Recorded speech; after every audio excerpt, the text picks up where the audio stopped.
আমি ফুটবল খেলতাম, স্কেটিং করতাম, পারি না এখন, হাঁটতেই পারি না, ব্যথা লাগে। আবার আমাকে আন্দোলনের সময় ফোন দিয়েছে, আমি বলছি আব্বু আমি বাসায় আছি, কিন্তু আমি অলরেডি মাঠে আছি। এটা আমার প্রতিবন্ধকতা ছিল বাবার জন্য, কারণ সে তো সইতে পারবে না। সততার এই দেশের কোনো মূল্য নাই।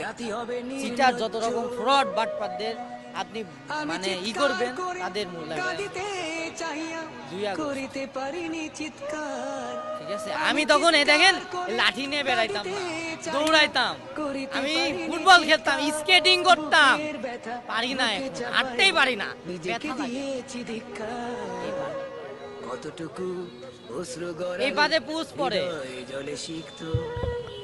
তাদেরকে বলি গত যেগুলো দিন চলে গেছে আমাদের পাশে আসে, শহীদ পরিবারের পাশে আসে, আমাদের চিকিৎসা নিশ্চিত করে।